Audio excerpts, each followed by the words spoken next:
A paz do Senhor, varão, a paz do Senhor, varoa. Eu sou o pastor Fábio Santos, estamos aqui no nosso canal Ministério Fábio Santos para mais uma lição do nosso segundo trimestre de 2024, a nossa revista da CPAD, Lições Bíblicas, com o título A Carreira que nos está proposta, o caminho da salvação, santidade e perseverança para chegar ao céu, que é o objetivo principal de todo crente na terra. É o seu objetivo? É o meu objetivo. Vivemos, comemos, bebemos, trabalhamos, amamos, nos decepcionamos, abençoamos, somos abençoados, nós erramos, acertamos, mas na busca de o dia vindouro, o derradeiro, que o Senhor irá vir para nos resgatar, para nos redimir a estar a eternidade com Ele aos céus. E estamos hoje na nossa terceira lição, que é com o título O Céu, o destino do cristão. Lição essa para este domingo, dia 21 de abril, que aliás é feriado. Como de costume, a gente sempre grava às sextas-feiras, porém ontem tivemos alguns impedimentos que não permitiu que fosse feito ontem. Porém, neste sábado, dia 20 de abril, são agora 9 horas e 33 minutos da manhã, é o horário que a gente está gravando essa aula para subir para o YouTube daqui a pouco, para distribuir o link para as pessoas. Muitas pessoas têm assistido as nossas aulas, têm parabenizado, têm gostado da maneira com a qual a gente vem ensinando e aprendendo junto, né? Porque também a gente sempre aprende quando a gente sempre manuseia algo relacionado à palavra do Senhor. E no texto de hoje, ou melhor, no estudo de hoje, o céu é o limite que oficialmente será ensinado neste domingo, dia 21 de abril. Ele vem com o seu texto áureo. Eu estou aqui aberto com o meu notebook, porque no YouTube tem o estudo completo para você, talvez que não tem acesso à revista. Você pode entrar no YouTube e botar ali Lições Bíblicas segundo trimestre, né? Melhor, no Google, perdão, YouTube não, no Google. Você entra no Google, coloca ali Lições Bíblicas segundo trimestre e vai aparecer revista para você comprar, para você acompanhar, para você baixar em PDF. Eu, por exemplo, assisto aqui no notebook, que a letra é um pouco melhor, maior, mais viva, e eu não consigo, na distância da câmera e da luz, ler com a revista de professor que eu tenho aqui em mãos também. E aqui também eu tenho a versão do professor. Bora lá?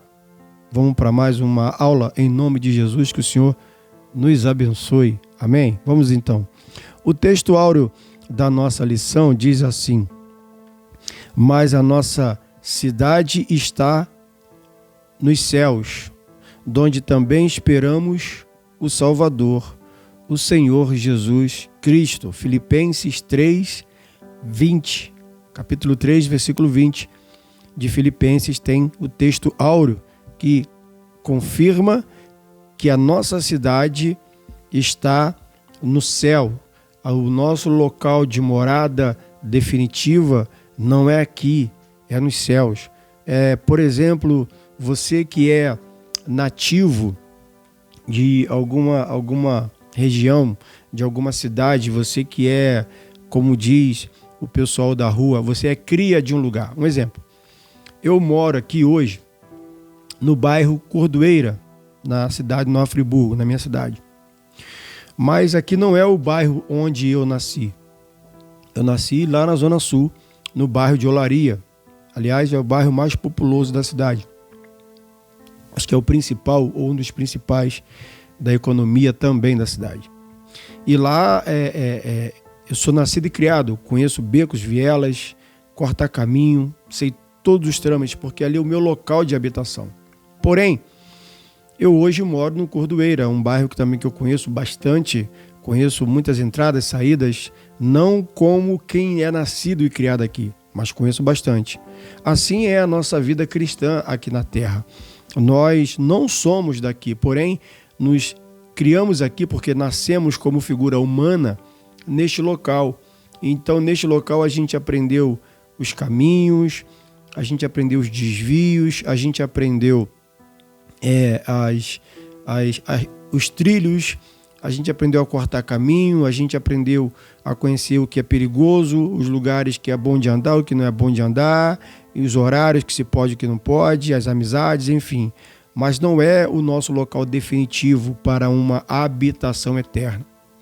Isso nos leva, já vou entrar no estudo, mas me lembrou uma pergunta que me foi feita uma vez num bate-papo com algumas irmãs da igreja quadrangular.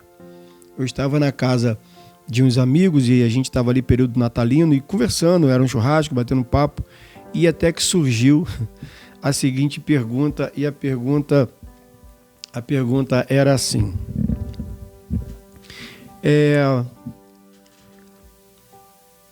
onde é que a gente estava uma vez que a nossa vida é eterna, antes da gente vir aqui para a Terra? Aí começou-se ali, pergunta de criança, né? E começou ali uma série de achismos, outras verdades, crendices, coisas ditas por pastores antigos, pastores novos, pelos pais, pelos avós, enfim. Então a resenha foi até muito legal, muito legal.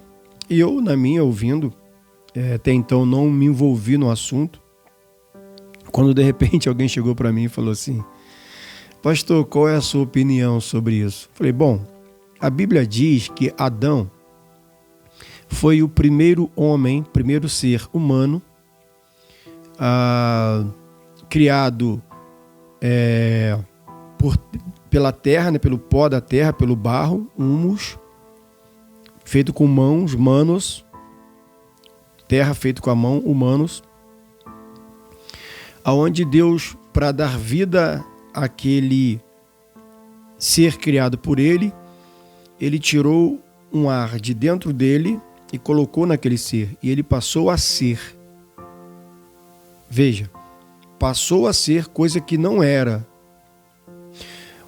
O ser humano, não sei se você já notou isso, nós somos o único ser criado por Deus que Deus tirou algo de dentro dele e colocou em nós.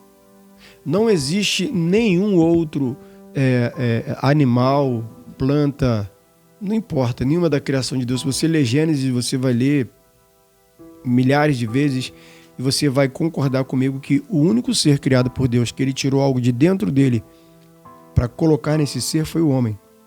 E ainda mais, fez com a própria mão. E eu conversava isso com essas pessoas e explicava isso a eles. Nós estávamos, nessa leitura de Gênesis, já vem a resposta da pergunta. Nós estávamos na eternidade com Deus. Nós estávamos dentro de Deus. Ele tirou algo de dentro dele e colocou em um ser e permitiu, na sua infinita sabedoria, com que esse ser se multiplicasse, aumentasse, cada um a sua própria forma, com a sua própria característica, com ele liberando os dons, com ele liberando as falas, posteriormente ele liberando os idiomas, e assim foi mais um único animal, o primeiro ser, que foi o Adão. Ele tirou algo de dentro dele, algo que estava guardado nele, que até então não havia se manifestado em lugar nenhum, ele tirou de dentro dele. Onde é que nós estávamos antes de virmos à Terra? Dentro de Deus, andando com Deus para todos os lados da eternidade. E aí muita gente, tem uma pessoa que perguntou, mas engraçado que a gente não se lembra disso. Eu falei, pois é, a Bíblia nos conta algumas histórias, algumas passagens, de que quando vier a salvação e estivermos lá na glória, não será dado em casamento, a gente não vai se lembrar dessa vida aqui. Como não se lembrar? Não lembrar, da mesma maneira que a gente não consegue se lembrar, por mais esforço que a gente possa trazer para nossa mente, a gente não consegue se lembrar de uma vida que a gente tinha estando em Deus lá na eternidade, enquanto a gente não veio para a Terra. Então são situações que a gente não consegue mensurar, né? Então o textuário ele é muito feliz quando diz que a nossa cidade está nos céus, de onde também esperamos o Salvador. de lá, da onde nós conhecemos, mesmo sem ter a lembrança, sabemos que lá mora, lá vive o que vai nos resgatar de uma missão que nos foi dada para estarmos aqui. Foi dada uma missão para Adão estar aqui. Foi dada uma missão de cultivar um jardim, de povoar um local. Deus quis assim, e independentemente da falha humana ou não, mas foi dada uma missão à raça humana para permanência aqui na Terra, e essa missão está chegando ao seu final. E ao ponto de o próprio Deus, ele já não demorar muito para cumprir as suas promessas, que a cada dia que passa a gente percebe que o Salvador está mais próximo de vir nos resgatar. Tá certo? Vamos então à verdade prática, que diz assim: o cristão deve viver a vida cristã com a mente voltada para o céu como sua legítima esperança. Essa é uma verdade de verdade mesmo, que o crente deve viver a vida cristã, a vida em Cristo, a vida do dia a dia, com a mente, com o seu pensamento, com tudo aquilo que ele pensa, que ele imagina, que ele anseia, independente das lutas, porque não é fácil você manter a mente em Cristo, a mente voltada para o céu, em meio a tantas coisas para se fazer na terra, né? Tantas coisas, trabalho, família, escola, faculdade, igreja, enfim, ovelha, são muitas coisas, são muitas atribuições que temos, mas precisamos nos esforçar para que a cada dia nós possamos estar com a mente voltada, sim, para aquilo que Deus tem e quer para nós. Deixa eu só ajeitar aqui o notebook para poder ficar um pouco... agora sim, melhorou um pouquinho. Sei que você está vendo a rabeirazinha dele aqui, né? Mas é porque a posição dele não estava um pouco claro para mim, mas agora melhorou. Em nome de Jesus. Vamos lá. A leitura bíblica em classe para esse estudo de número 3, que tem, repito, como nome o céu, o destino do cristão. Estamos falando aqui de algo em que devemos estar constantemente lutando, batalhando, nos posicionando, correndo sempre em direção a esse fim, que é a nossa vida eterna no céu.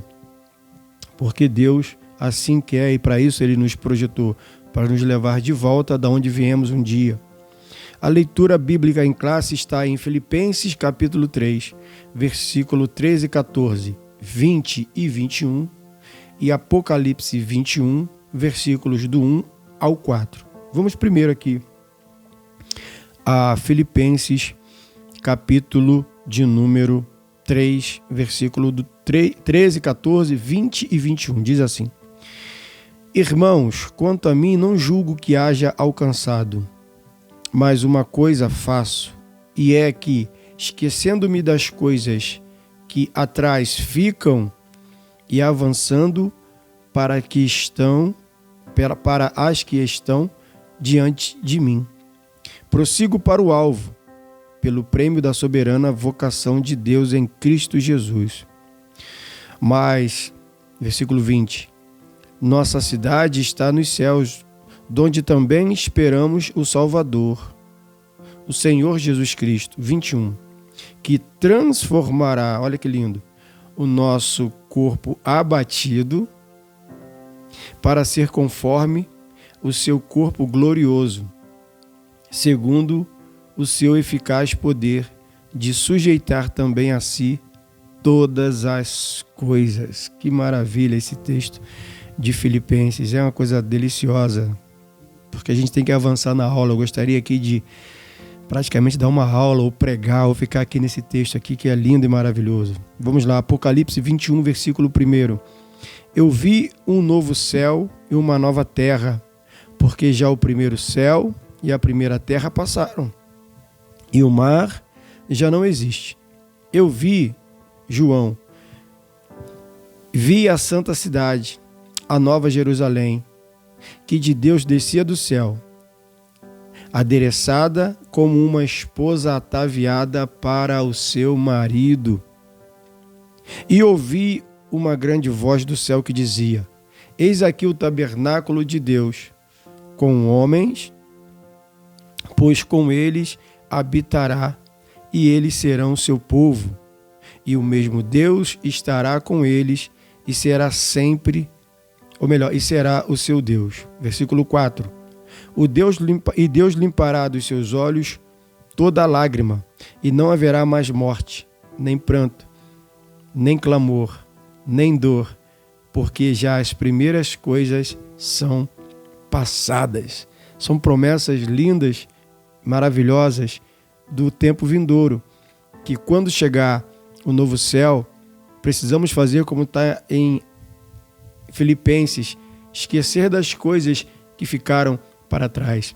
A gente usa muito esse texto de Filipenses para falar de angústias, para falar de mágoas, para pregar sobre cura interior, sobre psicologia no sentido de doença na alma, através da Bíblia. É um texto que nos remete e nos dá uma certa base. Porém, aqui fala muito de uma vida vindoura também, enfatiza principalmente ligado a Apocalipse 21, que um novo céu e uma nova terra já foi visto e o Cordeiro já está lá e foi visto ele se arrumando, vindo para uma noiva que já está se preparando para o casamento, para o encontro final, para sair da casa dos pais e ser levada pelo noivo para a morada do noivo, para morar com a família do noivo, no terreno do noivo. É muito ensinamento, é muita coisa linda que tem nessa passagem. Então, nós, noiva, precisamos esperar a cada dia, nos preparando para a chegada do noivo. Tem só aqui um pequeno adendo aqui para poder trazer para nós, e sempre que eu tenho oportunidade eu gosto de falar sobre isso, sobre a parábola das 10 virgens. Essa passagem das 10 virgens, muita gente diz que é a noiva de Cristo, que precisa estar preparada e tal. Não é isso. As 10 virgens, elas, para o casamento judaico, elas tinham um papel muito importante de estar à beira do caminho, no local onde elas sabiam que por aquele caminho o noivo iria passar para ir à casa da noiva. As 10 virgens não é a noiva de Cristo. São os obreiros, são as obreiras, são os que se ficam preparando para que quando o noivo vem, se ele vier de dia, elas vão junto porque é como se fossem damas de honra. Mas se ele vier à noite, elas precisam estar com as lamparinas acesas para iluminar o caminho que conduz o noivo até chegar à casa da noiva.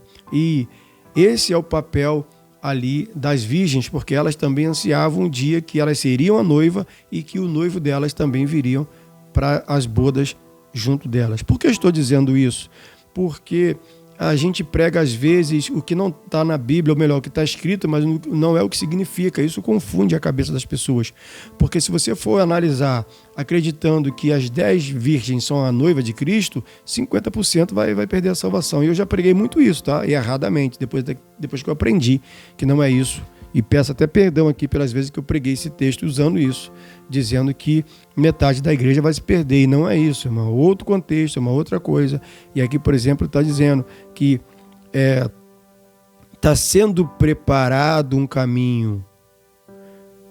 Olha o versículo 3 de Apocalipse 21. E ouvi uma grande voz do céu que dizia, uma voz lá no céu: eis aqui o tabernáculo de Deus com os homens, pois com eles habitará, e eles serão o seu povo. Está sendo visto uma grande igreja, um grande tabernáculo, um grande templo com todos os homens. E Deus vai limpar as lágrimas dos nossos olhos. Neste lugar não haverá morte, não haverá pranto, não haverá clamor, nem dor, porque já as primeiras coisas são passadas. Está chegando o fim das primeiras coisas. Varão, varoa que me assiste, é momento da gente voltar para Deus, estarmos ligados e linkados nele, porque os dias estão se abreviando, Jesus está voltando e é de verdade. Vamos agora à introdução do texto. Introdução.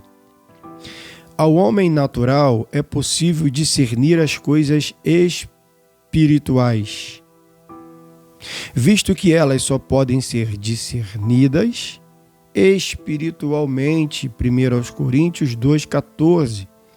Por isso, a sabedoria humana apresenta diversas concepções enganosas a respeito do céu, a ponto de negar a sua existência, porque tem gente que nega a existência do céu ou de um futuro céu. Contudo, ao cristão é garantido a gloriosa promessa de desfrutar do céu como sua morada na vida eterna com Deus. João 11, 25, 26, 14, 2 e 3, Atos 1, versículo 11. Em vista disso, o nosso propósito é o de mostrar o céu como destino glorioso de todo cristão peregrino. Essa fala aqui é muito interessante. Peregrino, não permanente naquele lugar, passageiro por aquele lugar com uma missão. O peregrino significa passageiro por um lugar com uma missão. Ele tem a missão de sair do zero e chegar a um destino. Nesse destino, por mais que ele pare um pouco aqui, ele fica um pouco aqui, ele vai um pouco ali, ele vai um pouco ali, ele está peregrinando, ele está passando e completando assim a sua missão que foi dada. E a palavra-chave para nós nesse estudo aqui está dizendo que é a palavra céu. A palavra céu é a palavra que a gente vai abordar aqui, porque é o que a gente precisa entender e buscar. Muita gente passa a vida, quando começa a ter uma maturidade cristã, de saber o poder do céu. Haja visto que nos últimos, pelo menos é o que eu tenho ouvido, nos últimos 3 anos, mais ou menos, eu tenho escutado muitos pregadores e pregadoras dizendo assim: os céus vão te presentear, peça aos céus, referindo-se a Deus como aos céus do alto. Está errado? Não está errado. Está falando de onde Deus habita. Então, está virando um jargão, uma forma de falar no meio pentecostal, e eu já vi isso também em mensagens das igrejas neopentecostais, como um sotaque, um jargão, uma gíria cristã a ser falada ali. Porém, algo que me chama a atenção é que mensagens dessas que eu assisti, muitas muito boas, bem explicativas, outras, porém, muito fantasiosas. E é sobre essa fantasia que a gente deve ter cuidado quando, principalmente, a mensagem trata de arrependimento, aí vai falar de céu e de inferno. Há muita fantasia, há muita coisa que não está nos escritos, os que está escrito, mas não é dessa maneira que se explica. Porque a pregação hoje em dia, ela precisa ser realista com o que está na Bíblia e menos fantasiosa. As pessoas estão fantasiando muito para parecer que é um grande pregador, uma grande pregadora, e assim ela passa a ser alguém que, por mais bonita que seja a sua fantasia, ela passa a ser alguém aceita no meio, e aí os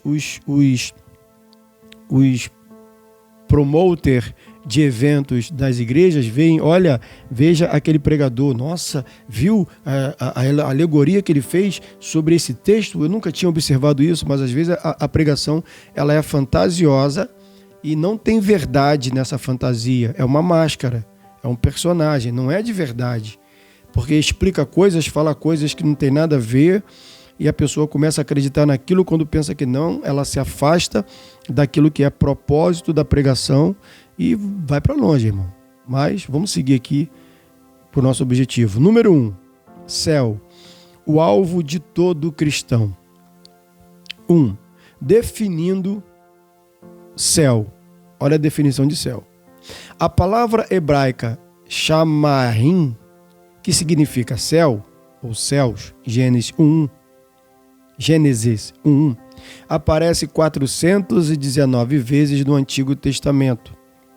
O termo grego ouranos, céu, que está em Mateus 3:2, Apocalipse 21:10, aparece 280 vezes no Novo Testamento, com dois sentidos. Primeiro, como firmamento, universo e atmosfera, primeiro céu. 2, céus siderais estrelados, região acima dos céus siderais, sede da ordem das coisas eternas e perfeitas, onde Deus e criaturas celestes habitam. Nas traduções da Bíblia, em língua portuguesa, a palavra Shemarim foi traduzida por altura e Uranos como algo elevado. Ambas as palavras são usadas para se referir a três locais distintos: céu atmosférico, Deuteronômio 11, do 11 e 17, e segundo, universo ou firmamento dos céus, Gênesis 1:14, Gênesis 15:5 e Hebreus 1:10. 3, morada de Deus, que está em Isaías 63:15, Mateus 7:11 e versículo 21, Apocalipse 3:12. Dos três locais aplicados à palavra céu, o mais importante para o cristão é o terceiro, que significa morada de Deus. Todas as coisas que nós aprendemos e lemos na Bíblia referindo-se ao céu, são os três céus. O primeiro céu, o atmosférico, que é o que a gente vê: lua, estrela, nuvem, né? Que a gente está aqui protegido pela camada de ozônio, a gravidade faz a gente ficar aqui no plano baixo e a gente olha para o céu. Esse é o primeiro céu. O segundo a gente não vê a olho nu, porque a olho nu a gente não dá para enxergar, porque ele é mais, já começa a ser espiritual, que é onde habita anjos, demônios, onde está uma batalha, onde estão retidas as nossas bênçãos, onde Paulo diz que nas regiões celestes estão as bênçãos, basta que a gente libere uma palavra para que se materialize, ultrapasse essa esfera e venha materializar aqui no planeta Terra, ok? Mas tem o terceiro, que é o principal, que é a da morada de Deus, onde Deus levou Paulo com uma visão, onde foi colocado por conta dessa visão um espinho na carne para que ele não se sentisse melhor do que os outros homens. E assim Deus fez na vida de Paulo. E muitas pessoas também de testemunho dizem, eu não duvido, irmão, tem coisas que é fantasiosa, realmente não dá para acreditar em detalhes, mas tem coisas também que quem teve a visão foi a pessoa. Não é porque não está na Bíblia também que eu vou duvidar ou desdenhar. Cada um com o seu quadrado, cada um com a sua visão. Eu já tive as minhas, de vez em quando eu tenho. Tem umas que eu tive quando eu era novo convertido, são coisas assim estrondosas que no meu início da caminhada, que é até o propósito da lição, eu contava para todo mundo, porque eram as primeiras vezes que eu estava me familiarizando com visões, com coisas do tipo, e aí eu não estava conseguindo... eu não estava conseguindo me conter. Então, de tanta alegria, eu comecei a falar para as pessoas até entender que Deus me deu. Então, eu tenho que acreditar que vai acontecer, eu tenho que acreditar que vai fluir, eu tenho que acreditar que é Deus no negócio. E, sendo assim, eu prossigo para o alvo, né? Então, vamos lá. A parte 2 do céu, o alvo de todo cristão. O céu, conforme o ensino de Paulo, o apóstolo Paulo foi arrebatado até o terceiro céu. Não por acaso, esse céu está enfatizado nas cartas do apóstolo como lugar celestial. O lugar dos salvos em Cristo Jesus, onde temos um destino assegurado. Temos um destino certo de estarmos lá. Nada nos impedirá, a não ser a nós mesmos, de não querermos estar lá por escolhas. E o de estar para sempre com o Senhor. 1 Tessalonicenses 4:17, Efésios 1:3, 20, 2 e 6. Por isso, Vivendo em Cristo, o crente desenvolve um relacionamento na esfera do reino, de modo que, ainda que não tenha ido para o céu, toda a sua vocação é celestial no presente momento de sua vida. Dessa forma, o poder que está em sua vida vem do céu e o habilita a vencer a cada dia. Ou seja, o céu que Paulo viu, como a gente falou aqui, está registrado em suas cartas. Ele fala isso em 1 Tessalonicenses e Efésios. É um céu que nós que somos cristãos, a gente vem desenvolvendo ao longo da nossa caminhada, um relacionamento de intimidade com Deus tão intenso, tão forte, tão sublime, que isso habilita, isso nos capacita, isso nos libera a estarmos aptos a cada dia a vivermos lá, a estarmos lá, a morarmos lá. Dessa forma, o poder que lá existe nos é liberado aqui, para que possamos usar esse poder aqui para vencer a cada dia a nossa busca, a nossa luta, como foi falado no início, independente das dificuldades que vêm se apresentando, das lutas que vêm ocorrendo, porque a gente entende que Deus assim vai fazer porque Ele é bom. Então Ele nos escolheu, Ele nos guiou e Ele vem trazendo para nós essa oportunidade de relacionamento, que quanto mais espirituais somos, mais perto de Deus estamos, e quanto mais perto de Deus estamos, mais do mundo que Deus está, a gente vai aprendendo e absorvendo para quando chegar lá, a gente não chega tão fora de contexto e trazemos para cá o que João pregou, que é o reino dos céus. Lembra que no primeiro estudo e no segundo a gente falou muito sobre isso? Que o reino dos céus é paz, alegria no Espírito Santo e justiça. Então a gente se relaciona com Deus, aprende de Deus que traz de lá do seu terceiro céu, do seu mundo, algo maravilhoso para nós. E aqui a gente aprende e põe em prática. Tá certo? 3. O alvo do cristão.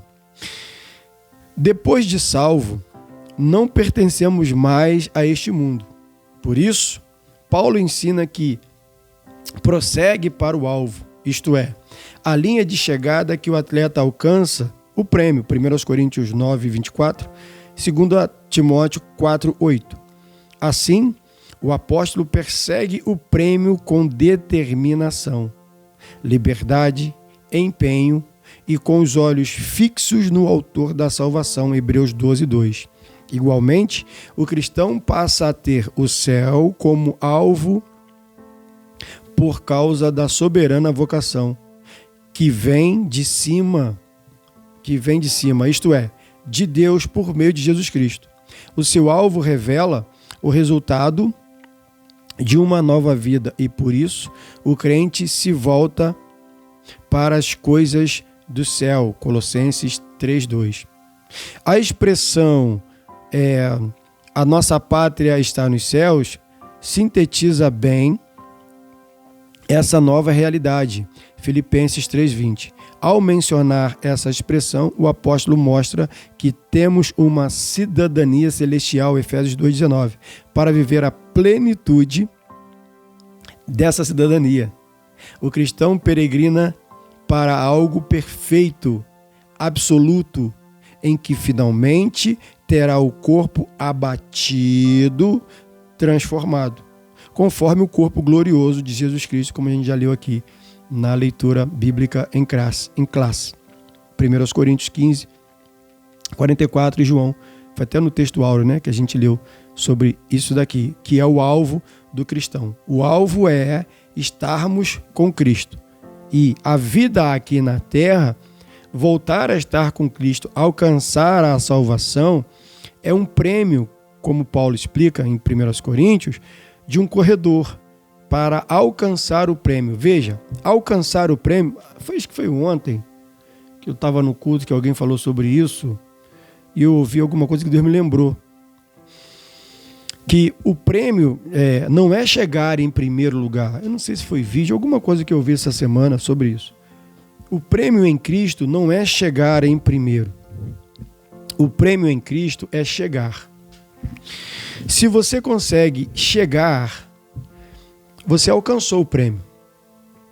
O prêmio é você ser salvo. O prêmio é você ir morar no céu. Não é você ser o primeiro a ir para o céu. Porque na vida cotidiana, na vida natural, principalmente os desportistas de todo esporte, ele quer alcançar o lugar mais alto do pódio, que é ser o campeão.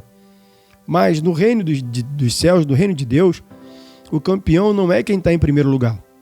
O campeão é quem conclui a sua missão. Se foi primeiro, segundo, terceiro, não importa. O prêmio é igual. Campeão para Deus é quem chega ao final, concluindo a sua peregrinação com êxito. Ele recebeu uma missão no início da caminhada, veio trazendo toda uma caminhada, peregrinando, andando, igual o povo de Israel, para chegar na salvação.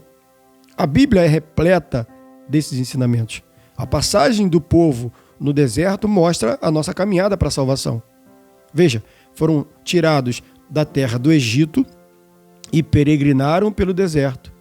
Um dado momento, pararam ali e em círculos ficaram rodeando por 40 anos, até que na gestão de Josué, eles saem dali e continuam peregrinando e povoando a terra, alcançando as promessas que foi a terra prometida. E assim se deu o que é hoje.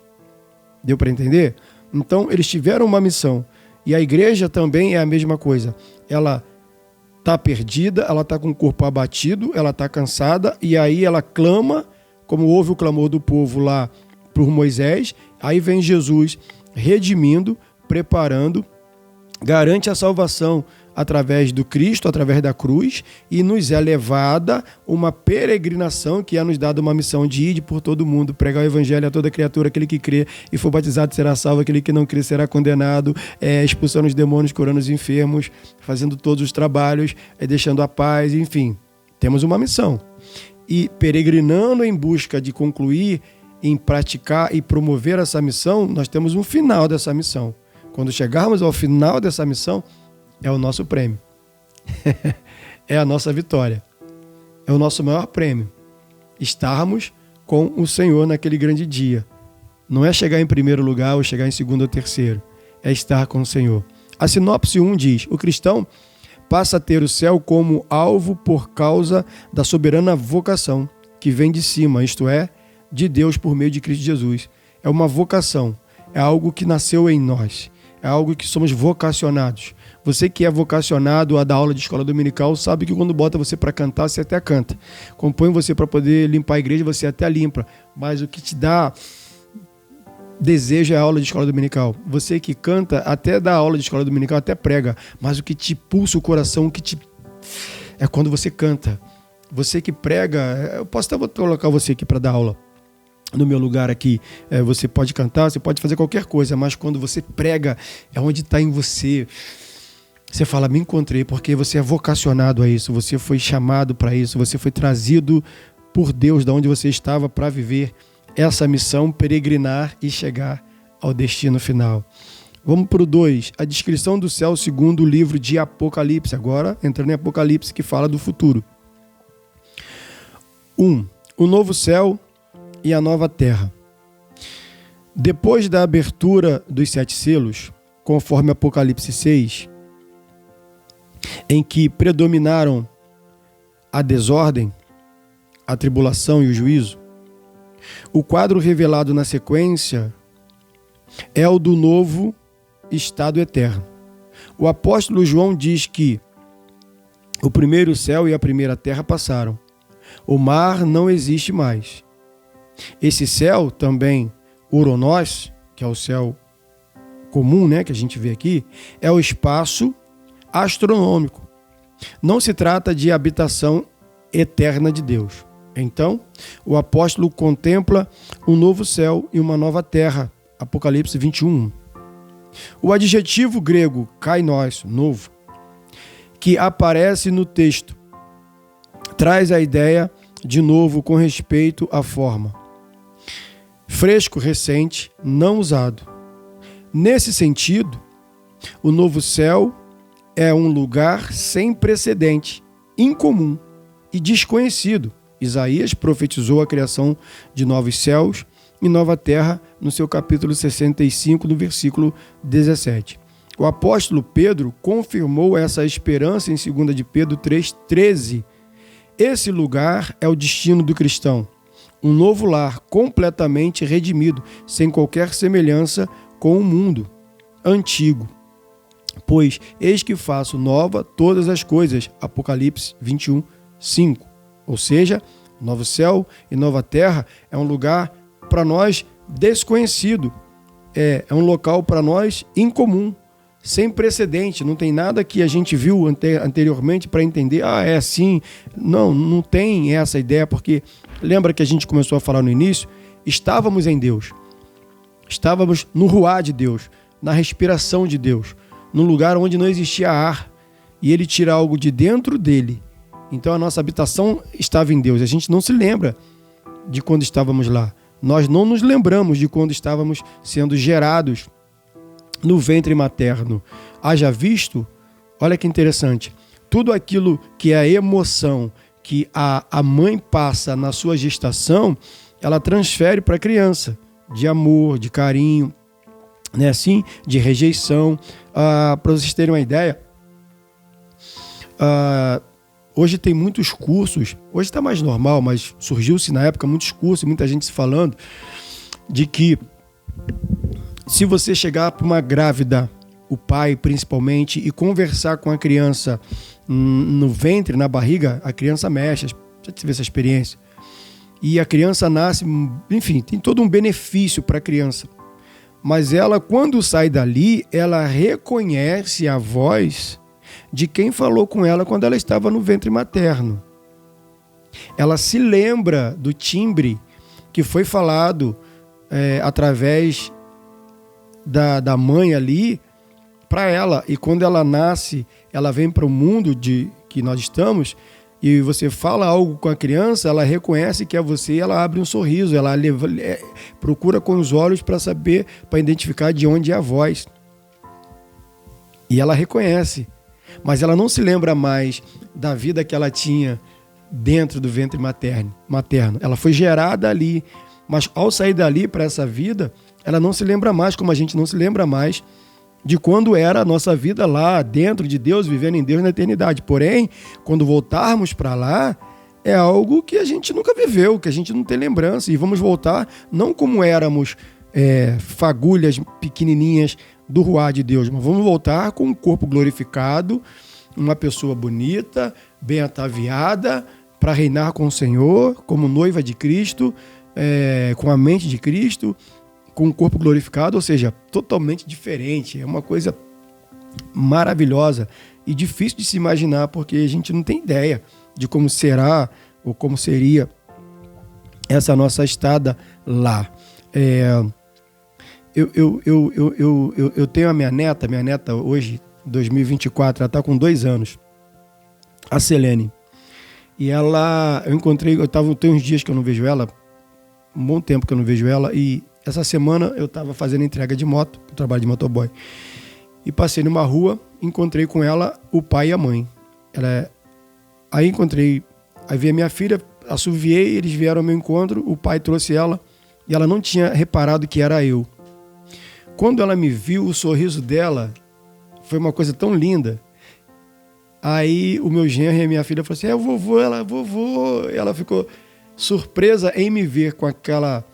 Naquele momento, apesar dela já me ver com roupa de motoboy, com capacete, mas naquele ambiente ali de rua, que ela é acostumada a me ver quando ela vem aqui em casa ou quando eu vou na casa dela.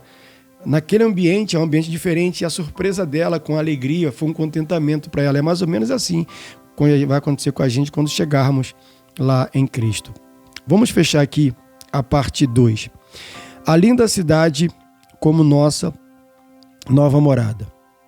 No versículo 2, Apocalipse 21, o apóstolo João faz a menção à descida da cidade santa, e somente a partir do versículo 9 que ele começa a descrever a beleza dessa cidade, por meio de passagens do Novo Testamento. A Nova Jerusalém pode ser descrita como a morada de Deus, a pátria dos salvos, lugar em que os santos habitarão. Hebreus 12, 23, Gálatas 4, 26, Filipenses 3, 20 fala sobre isso. Assim, cremos e afirmamos que essa linda cidade será um lugar em que Deus e o Cordeiro são o seu templo. A glória de Deus a iluminará e o Cordeiro será a sua lâmpada. Apocalipse 21, 22 e 23. Na Nova Jerusalém não haverá dor, tristeza ou sofrimento. Versículo 4 de Apocalipse 21. Além disso, depois da ressurreição e quando todas as coisas forem consumadas, essa Jerusalém celestial descerá do céu e ficará para sempre na nova terra. O apóstolo João descreve a Nova Jerusalém celestial como lugar de redimidos que habitam a gloriosa cidade. Portanto, para nós, a visão descrita em Apocalipse 21 refere-se ao céu como a eternidade, a Nova Jerusalém como nova cidade, o nosso novo lar criado sem pecado, aonde a bem-aventurança eterna será desfrutada pelos santos para todo sempre. Amém. Ou seja, Sinopse 2, a Nova Jerusalém pode ser descrita como morada de Deus, a pátria dos santos, lugar em que os santos habitarão. Este céu da onde viemos, de onde fomos gerados, essa madre onde fomos gerados, será em breve toda estabelecida neste primeiro céu, porque seremos tirados daqui como peregrinos cumprindo uma missão, receberemos o prêmio, que é a nossa coroa de glória, e depois de tudo resolvido, aqui embaixo será feita uma grande reforma, vamos botar dessa maneira bem simples para o entendimento, e depois voltaremos com ele, o Cristo, que preparou tudo isso para habitarmos aqui como morada eterna, como prêmio eterno, no lugar onde não haverá mais pecado, choro, dor, sofrimento, pranto, para sermos felizes na graça do Senhor. Gente, que estudo maravilhoso. Eu estou imaginando esse estudo aqui na sala de aula, porque tem as perguntas, tem as falas das pessoas, e aí dos alunos, e aí você avança, né, por mais tempo. Já estamos aí com agora 48 minutos de gravação e dá vontade de parar um ponto e é muito delicioso, é muito bom. Mas eu preciso avançar aqui por conta do horário. 3. Céu, o fim da jornada cristã. Agora está falando do término da nossa peregrinação, da nossa missão. 1. Estaremos onde Deus está. É o fim, é o destino. Em Apocalipse 21, há uma concretização da jornada cristã, em que o crente estará onde Deus habita, conforme o nosso Senhor disse que viria e nos levaria para estarmos com o Pai. João 14:3.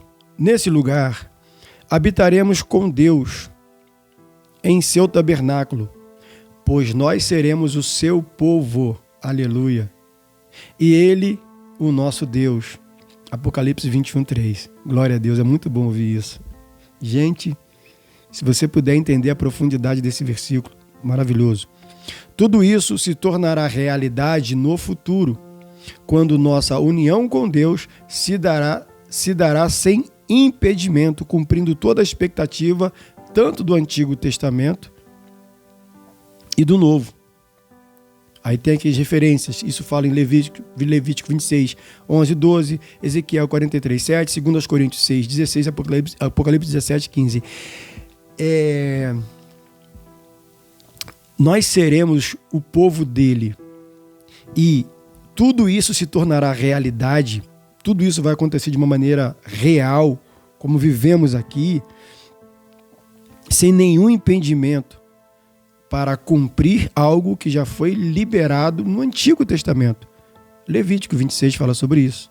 Deus confirma em Ezequiel e reconfirma no Novo Testamento em 2 Coríntios 6 e Apocalipse 7,15, que tudo vai acontecer, as coisas vão se organizar e seremos levados a este caminho para estarmos com Deus. Número 2, as lágrimas cessarão. Uma das mais gloriosas bênçãos que desfrutaremos no céu é a de que Deus enxugará dos nossos olhos, enxugará de nossos olhos todas as lágrimas. Essas lágrimas simbolizam tristeza, o sofrimento, as tragédias humanas e outros diversos males que não terão lugar nessa nova realidade de vida, pois todas as primeiras coisas já passaram, como foi lido aqui. Não haverá, então, secar as lágrimas é estar no lugar onde essas coisas não irão mais ter um mínimo de possibilidade de voltar a acontecer. Tudo que precisa acontecer nesse sentido acontece nessa primeira passagem, nessa primeira vida aqui. Nessa peregrinação é onde estamos sujeitos às aflições, às perdas, às lutas, os lutos. É nessa vida. Tudo será possível porque haverá também uma transformação no mundo físico, de modo que ele será inteiramente transformado e liberto da corrupção, como Paulo esclareceu a respeito da redenção do mundo material, Romanos 8, 21. O 3, e aí estamos chegando perto do final, diz assim: o céu como repouso eterno. A expressão repouso nada tem a ver com tédio, pois no céu haverá constantes atividades. A adoração haverá no céu, está registrado em Apocalipse 19, depois você lê, que é interessante, do 1 ao 8. Haverá serviço, está em Apocalipse 22, versículo 3. Ilimitada aprendizagem, isso está em 1 Coríntios 13, 12. Olha quanta coisa vai ter no céu. Quantos detalhes acontecem em meio a esses acontecimentos. Trata-se de uma dimensão completamente distinta do que conhecemos atualmente. Por isso, quando afirmamos que o céu será um lugar de repouso ou de descanso, é pelo fato de que o crente descansará de suas fadigas, cansaços, exaustão presentes nessa vida de hoje. Não quer dizer que vai ser marasmo, não quer dizer que vai ser aquela aposentadoria chata, como muitos aposentados hoje procuram ter uma atividade porque trabalhar era mais divertido e prazeroso do que ficar em casa aposentado, sem fazer nada, vendo televisão o dia inteiro, vai ali e volta. Precisa-se de uma atividade. E no céu haverá essas atividades. E a gente, com o mundo de hoje, com o olhar de hoje, falamos assim, mas adoração... será que é igual no culto? Será que é um culto o dia inteiro? Cantar hino o dia inteiro com a mão levantada? No culto é bom, mas o dia inteiro cansa e enjoa. Não, não é isso. A gente vai estar no céu, um lugar que a gente não conhece, como já falamos aqui. A gente não faz ideia de como ele começa, de como ele se vai. A gente não faz ideia daquilo que é. Então, precisamos ter uma esperança de viver o novo, de sermos surpreendidos, e seremos surpreendidos quando lá chegarmos. Aí diz aqui para fechar: esse lugar de repouso é o fim da jornada cristã.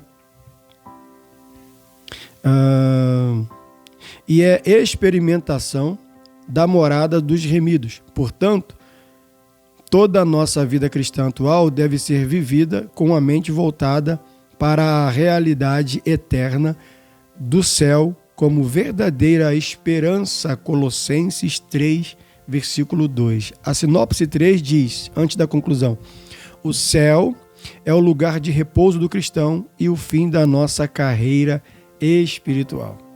Chegamos no céu, acabou a carreira espiritual, porque já somos totalmente espirituais, num corpo glorificado, Não precisamos mais estar nessa matéria para nos tornarmos espirituais a cada dia. Não, essa busca, essa peregrinação para essa busca chega ao fim com esse prêmio. E a conclusão é: para se viver a esperança celestial, é preciso nascer de novo, viver em Cristo e transformar a mente. É preciso ter uma nova natureza, João 3,12. Sem isso, é impossível crer nas coisas espirituais, pois estas só podem ser discernidas espiritualmente, 1 Coríntios 2,14. Portanto, prossigamos a nossa jornada para o céu, de glória, o alvo de todo salvo em Cristo, conforme as regras divinas estabelecidas na palavra de Deus. 1 Coríntios 9:24, 2 Timóteo 4:8. Vem aqui o resumo, que é aquelas perguntinhas, aí você confirma aí com o seu professor na sala de aula, na sua aula com a sua igreja. E aqui tem mais uns detalhes aqui para o professor, mas esse é o nosso estudo de hoje, muito bom. A lição de número 3, o céu, o destino do cristão. Quero agradecer a você por ter estado comigo todo esse tempo, dizer que tem um botãozinho aqui do like, deixa o like, se inscreva no nosso canal, distribua, manda para os seus amigos, tem uma parte aqui escrito compartilhar. Clica ali no compartilhar, aí você copia o link e distribui nos seus grupos de WhatsApp para que mais pessoas tenham acesso a esse estudo que está cada dia ficando mais gostoso na presença do Senhor. Quero agradecer a você pela sua paciência comigo e até a próxima lição do dia. A próxima lição, que é a lição 4, que é como título Como se conduzir na caminhada. Fala de conduta. Forte essa que vem aí. Que Deus nos abençoe. E até o próximo, em nome de Jesus.